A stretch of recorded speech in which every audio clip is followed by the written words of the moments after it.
everybody. In this laboratory, we'll observe the histology slide of digestive gland. Look at objectives.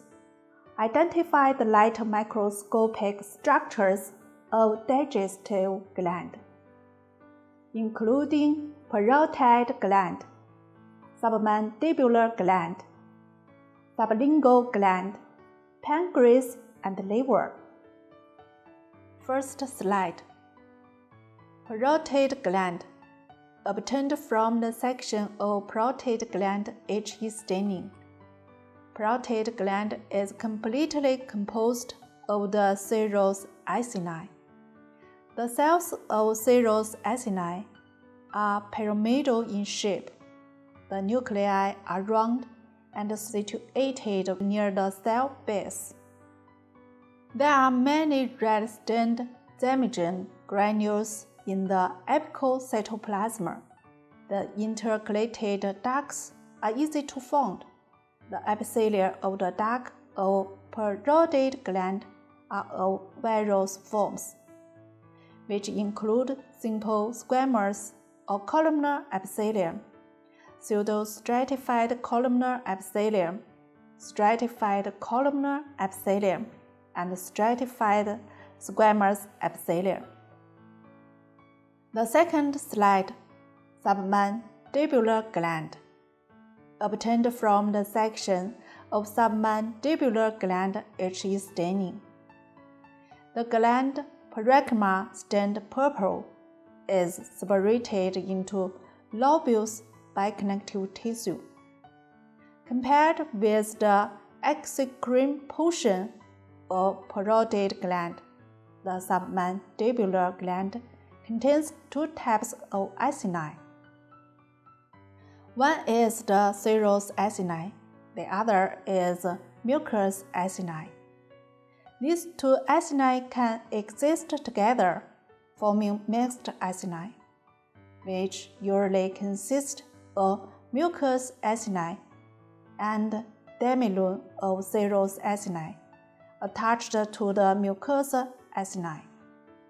The cells of mucous acini are also parenchymal in shape. The cytoplasm is lightly stained or appearance vacuolar. The nucleus is flattened and closed to the cell base. Outside the acini, there is the basement memory. The male epithelial cells can be found between the granular cells and the basal lamella. Intercalated ducts and secretory ducts can be seen in the lobules. The former consists of simple cuboidal epithelium, and the latter is composed of simple columnar epithelium. The epithelial cells is strong eosinophilic in cytoplasm with round nuclei in the center. The interlobular ducts have a large lumen lined by pseudostratified columnar epithelium or stratified columnar epithelium. The third slide, sublingual gland, obtained from the section of sublingual gland H.E. staining. Compared with the exocrine portion of parotid gland and the submandibular gland, the sublingual gland consists of mucous acini and mixed acini. It also consists of some serous acini. The demilures are numerous and easy to find. The gland doesn't contain intercalated duct and typical secretory duct. The fourth slide, pancreas, obtained from the section of pancreas H.E. staining. Pancreas is covered by a thin capsule of connective tissue, which projected into the parenchyma and separate the gland into several lobes and many lobules. The connective tissue between lobules is small in quantity, so the boundaries between lobule is not clear. In the interlobular connective tissue, There are blood vessel and pancreatic duct. In the lobules, there are many purple red cell clusters, which are serous acini, and some duct linked by cuboidal cells with red stained cytoplasm, which are intralobule duct. They consist of exocrine portion of pancreas. Scattered pancreas islets can be also seen in the lobule, which appear as pale stained circular cell clusters of different size and shape. They are the endocrine portion of pancreas. These cells are arranged in cores or clusters. Between the cores or clusters, there are boundary capillaries. The cells are of various shapes, presenting round, ovoid, or polyhedral appearances. The cell types are not easy to be differentiated in each staining section, but by a special technique, they can be identified.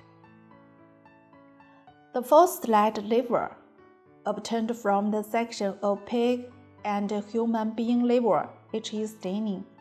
At first, find out the central vein in the liver, or hepatic lobules, which appears as round or irregular lumen lined by fenestrated endothelium.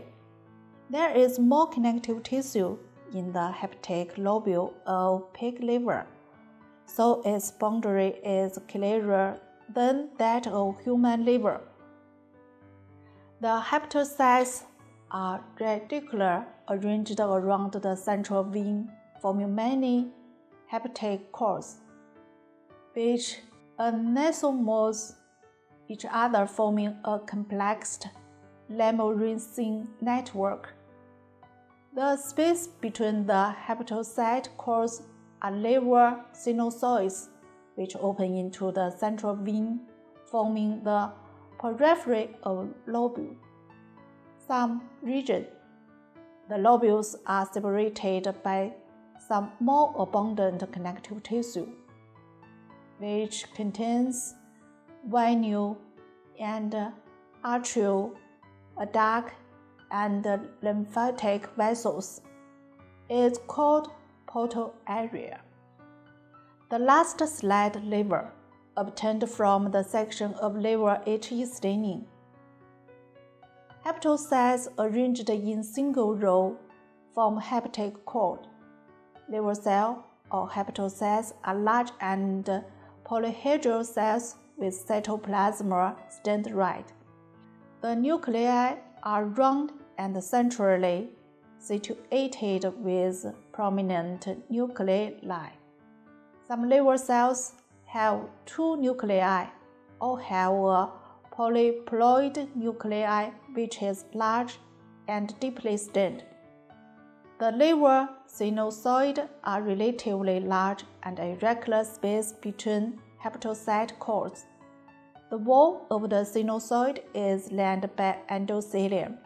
The epithelial cells are fusiform in shape with deeply stained nuclei projecting into the lumen.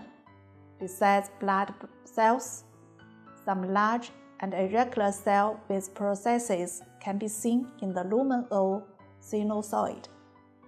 They are cup-fold cells which have elliptic nuclei and light stained.